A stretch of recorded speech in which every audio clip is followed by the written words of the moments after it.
très bonne question. Alors, je vais répondre à ta question pour dire que la Bible nous enseigne que toute sagesse vient de Dieu. Tu comprends? Toute sagesse vient de Dieu. Toute royauté, tout pouvoir vient de Dieu. Pour qu'il y ait les avancées technologiques, il faut que Dieu donne la sagesse à une personne. Il y a un film que je vais te recommander de suivre.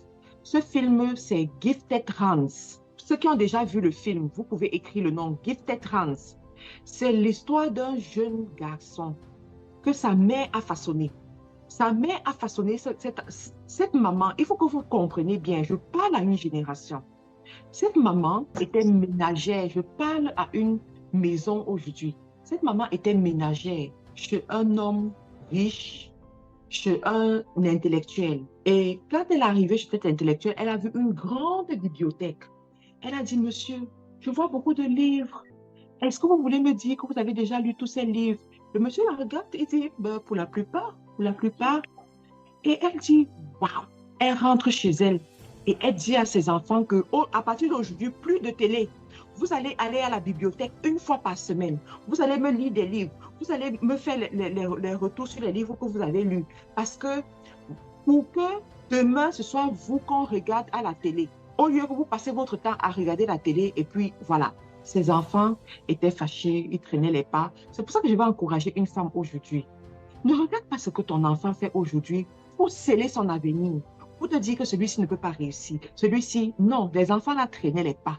Les enfants là n'étaient pas contents. Ils étaient devant la télé tout le temps, en train de jouer et tout et tout. Ils étaient des enfants ordinaires. Mais elle a dit, à partir d'aujourd'hui, vous allez à la bibliothèque, vous allez me lire des livres. Ils ont commencé à lire les livres. L'Esprit de Dieu aussi, je me dis, en tant qu'enfant de Dieu, l'Esprit de Dieu aussi les a accompagnés. Ils ont été transformés. Quand on te parle du renouvellement de l'intelligence, ils ont été transformés. Ils ont commencé à s'intéresser à la science, s'intéresser à certaines choses. Il y a donc l'un parmi eux qui s'est démarqué. Il est devenu un grand médecin.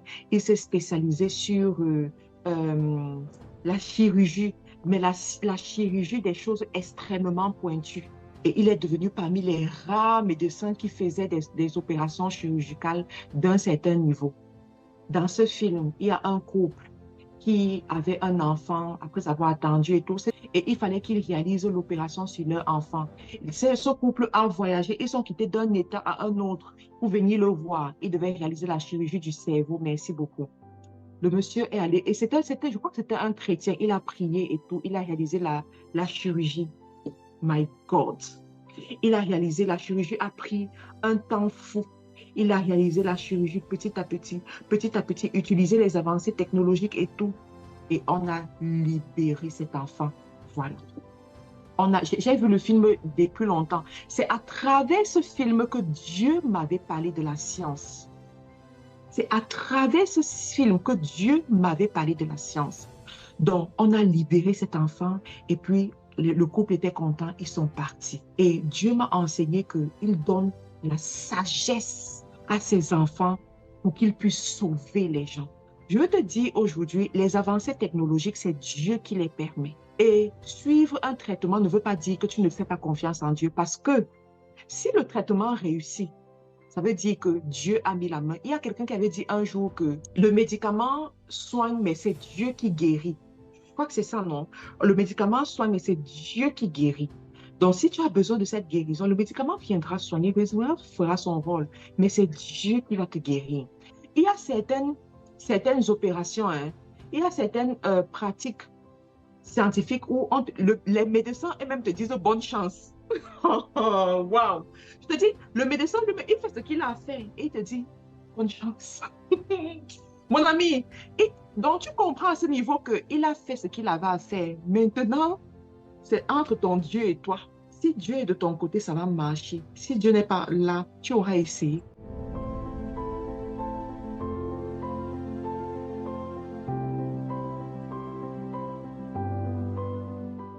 Première des choses, accepter de se faire conduire par le Saint-Esprit. Parce que le Saint-Esprit connaît ton histoire mieux que moi-même. Il connaît tes fondements mieux que moi. Il sait ce qu'on a déclaré le jour où tu es né. Il sait ce qu'on a déclaré le jour où on a su que tu étais enceinte. Il sait ce que les gens ont déclaré, tu ne peux pas imaginer. Il sait ce qu'on a déclaré dans la vie de tes aïeux qui suit les gens de ta famille jusqu'à aujourd'hui. Moi, je ne sais pas. Mais le Mhm. Saint-Esprit sait. Maintenant, le Saint-Esprit va aller te conduire, il va te dire, attaque tel côté. C'est comme ça. Moi, je prends mon cas. Moi, quand j'ai commencé, le Saint-Esprit a attiré mon attention sur les pratiques qu'on fait dans nos cultures bamileke, auprès des jumelles, des trucs de ce genre. Il a attiré Mhm. mon attention dessus. Il m'a parlé par rapport à ça. Il m'a donné la conduite à tenir. Sauf que dans la maison, dans ma famille, les gens ne sont pas convertis. Les gens, donc, quand je leur disais que je ne veux plus faire ça, c'était comme si je les attaquais, en fait. Donc, c'était du genre, je veux me rebeller contre leur Dieu, contre leurs pratiques. Donc, il a fallu beaucoup de sagesse pour savoir comment me comporter. Mais ça, c'est le Saint-Esprit qui te l'apprend. La deuxième des choses, c'est quoi? C'est cherche une église où on apprend la parole de Dieu. Ne va pas dans une église parce qu'ils ont les bonnes photos sur Internet, parce que je ne sais pas quoi. Mais cherche une église où on enseigne la parole de Dieu. Et prends l'engagement de t'asseoir sous le leadership de ce pasteur pour apprendre. Donc, tu t'assois, tu dis, je vais m'asseoir sur ce leadership en toute humilité. Je vais apprendre, je vais me développer, je vais grandir. Je dis bien en toute humilité. Ne va pas vers un leader spirituel dans le but de lui enseigner. Même si tu connais plus que la personne, même si tu gagnes plus que la personne, parce qu'il y en a qui jugent en fonction de ce qu'ils gagnent. Dieu ne regarde pas ça. Dieu ne regarde vraiment pas ça. Donc, tu vas t'asseoir auprès du leader et tu vas suivre.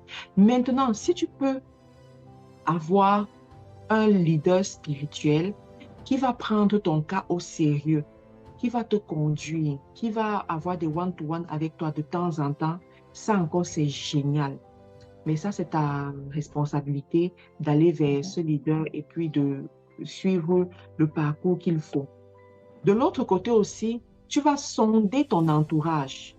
Oui, ne me parle pas de nouvelle naissance, ne me parle pas de renouvellement de l'intelligence, tu gardes les mêmes, les mêmes amitiés euh, de la débauche ou du péché. Mhm.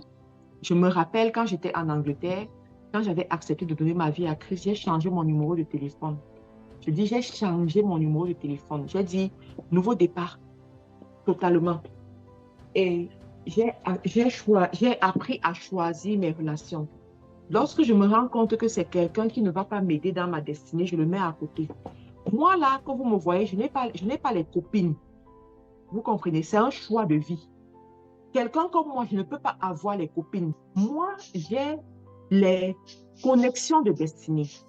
J'ai les sœurs de destinée. J'ai les sœurs de mission. Voilà, les sœurs de mission. Ça veut dire que quand on est ensemble, là, c'est pour une mission. Le jour où on ne poursuit plus cette mission-là, ça veut dire qu'on va se séparer. C'est tout. Pourquoi? Parce que ma vie est consacrée. Ma vie est consacrée. Je suis consciente de ça. Je suis consciente de l'onction qui est sur ma vie. Je suis consciente du poids qui pèse sur ma vie. Et je peux pas m'amuser avec ça. Vous voyez? Donc, il y a des gens comme ça. Je n'ai pas dit que tout le monde est comme ça, hein, mais il y a des gens comme ça. Quand tu montes avec Dieu et qu'il commence à te faire confiance avec les hommes, tu ne peux plus. Pourquoi? Parce que les relations corrompent. On dit les relations corrompent les bonnes mœurs. Si tu mets dans ta vie une personne, je prends un exemple, une personne qui a l'habitude de mal parler à son mari, tu vois comment la personne parle mal à son mari. Mon ami, que tu le veuilles ou pas, tu vas mal parler à ton mari. Tu vois une personne qui simplifie les choses spirituelles. Les choses spirituelles n'ont aucune valeur aux yeux de cette personne. Ne t'inquiète pas, bientôt tu vas commencer à simplifier les choses spirituelles dans ta vie. Mais je ne peux pas m'offrir ce luxe, malheureusement. Donc, j'ai les sœurs de mission, en fait. C'est comme ça. Mhm. Et cela, ce n'est pas prêt de changer. Autre chose, tu vas faire attention à tes aspirations. À tes aspirations. Il y a l'enseignement de sacrificateur et roi que tu dois connaître. Tu dois apprendre à diriger ta vie en tant que sacrificateur et en tant que roi. Ça veut dire qu'il y a certains boulots que tu ne pourras même plus faire. Oui, il y a certains boulots que tu ne pourras plus faire, mais tout ça, c'est dans ta marche. Ça n'arrive pas en un jour. Vraiment, n'allez pas vous dire que, oh, j'ai suivi l'enseignement de ce soir, je vais tout changer en un jour. Non, ça arrive progressivement. Moi, je suis déjà avancée. C'est la raison pour laquelle, et j'ai été bien enseignée, c'est la raison pour laquelle je peux te dire ces choses-là aussi facilement. OK? Et bien entendu, il faut beaucoup lire ta Bible. Il faut beaucoup lire ta Bible. Il faut suivre les enseignements. Vous aspirez à la grandeur. Votre rêve, c'est de bâtir des entreprises fortes et pérennes. Seulement, vous vous tuez à la tâche sans résultat conséquent. Vous perdez beaucoup d'argent dans des investissements infructueux. Vous ne savez pas comment conquérir de nouveaux marchés afin de booster votre croissance et votre chiffre d'affaires? Marthe Karine Jacou, coach certifié en leadership et développement d'affaires, chef de plusieurs entreprises en Amérique du Nord et en Afrique, vous propose sa toute nouvelle formation Leadership influent et développement d'affaires. Vous souhaitez booster vos résultats et vos revenus? Transformer une simple idée en multinationale? Avoir une équipe forte et performante? Cette formation est faite pour vous. Elle a été conçue uniquement pour faire de vous des leaders et entrepreneurs à succès. Pour plus d'informations, cliquez sur le lien dans la description. Leadership et développement d'affaires, accéder à la grandeur.